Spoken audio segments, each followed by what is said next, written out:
Imagine that you're taking a vacation with your friends and significant other in a small town. Your friend, who grew up in the town, says that there's not much nightlife, save for a bar or two. So to pass the time one night, you decide to take a walk around the neighborhood at night with two of your friends. You get to a tunnel around Route 351, and everything seems to be normal.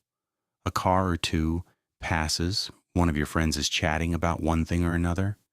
Then everything changes. One of your other friends' eyes goes wide and they stop in their tracks. Their shoulders seem tense as they try and shush the rest of you. And when they do, they ask if anyone heard that. Your chatty friend asks what they mean. But before they can answer, you all hear a twig snap behind you, coming from the tunnel. With terror laced through your veins, you all slowly start to turn around, come face to face with the terror of the town. You had all heard your one friend that grew up in the town talk about the legend of Charlie No-Face, but you all brushed it off until now. While your two friends turn and run off, one of them pulling out their phone to call someone, you stay frozen in your spot, watching him as he watches you. From this shoulders down, he looks like a normal man in a white shirt, gray button-up sweater, and khaki pants. His hands are in his pockets, so you can't see them too much, but you can see everything on his face. Everything except his eyes, nose, and mouth, which are horribly disfigured.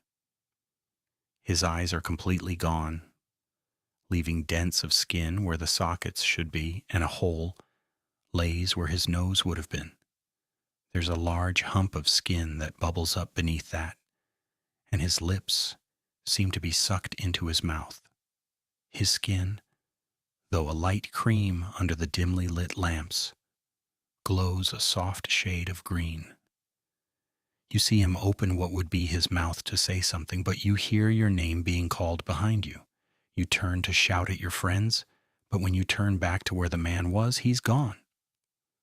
When you get back to the house, all three of you tell the rest of your friends the story, and your friend that grew up there just laughs, telling you that they had warned you.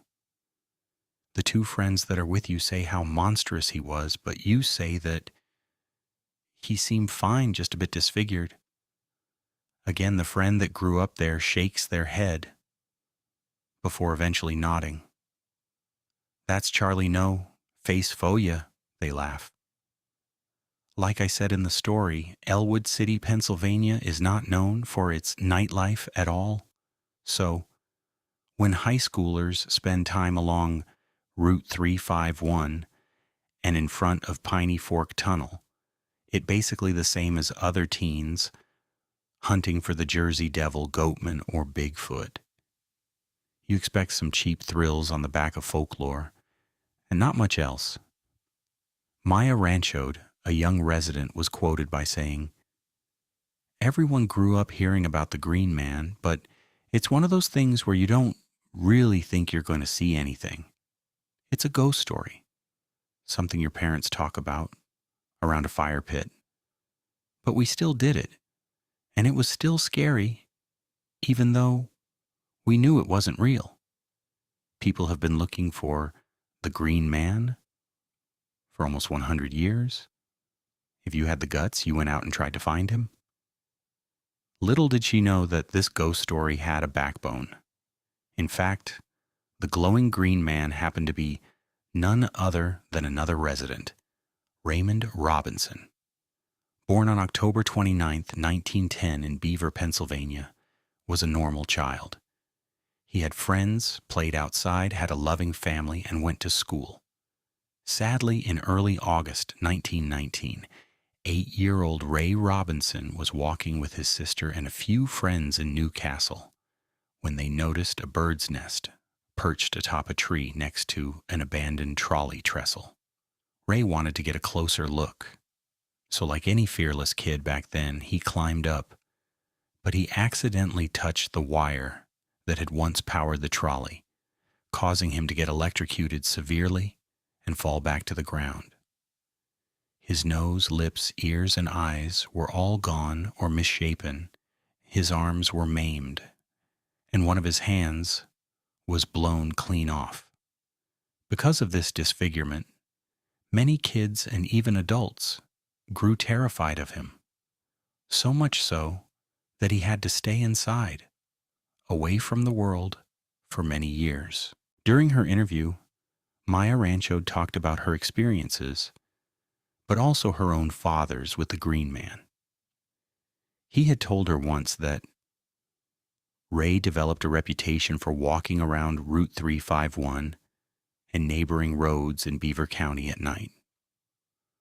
While he just wanted some peace and to not scare people everywhere he went, rumors started to spread about his nightly walks, and people started to actually seek him out. Ranchit's father said that Ray loved to smoke and drink beer as much as the next guy, and these late-night encounters became one of his main connections to the outside world. Ranchod recalls a story her father told of when he had his friends packed up in one of their cars with Green Man bait: a case of beer, a straw, some cigarettes. When they did find Ray walking in the fog beside the road, they pulled up, and the driver, who had apparently met him before, G-Che out and invited Ray for a drive. When Ray climbed into the car, Ranchod's dad screamed, as many had before. Not only was his face disfigured, but Ray's blank face glowed off the dashboard light. His nose was basically an open wound his entire life. Because of that, it would get infected quite often, and that infection would make it turn green. Hence, his name as the Glowing Green Man. Ranchod's father once said to her that it was like meeting the boogeyman and discovering he's just a misunderstood guy who likes beer, shooting the shit, and the Pittsburgh Pirates.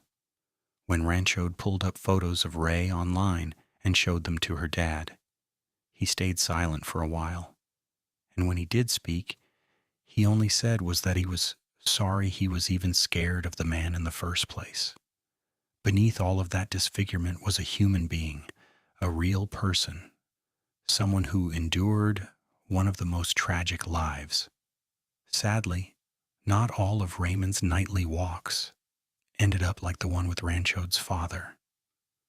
Though these nightly walks showed the good in people, it also showed what a cruel world he lived in. People would beat him up, urinate into beer bottles, then give it to him so he never drank an open drink. They would pick him up, drive him to the middle of nowhere, and toss him out of the car. People were cruel, and he never knew why. Many times when a car would approach him as he walked, Ray would stop and wait nervously for what would come next. Some say that he even began carrying a pistol on his belt. Raymond died June 11th, 1985. And when other men and women of the town were interviewed, a lot voiced their regret for how they treated him, while others just cried, remembering what he meant to them or what he did for them. This is how a man turned into a legend. That, and how many still look for his glowing green presence along Route 351 and near the tunnel. Maybe you'll see him if you go out on a foggy night.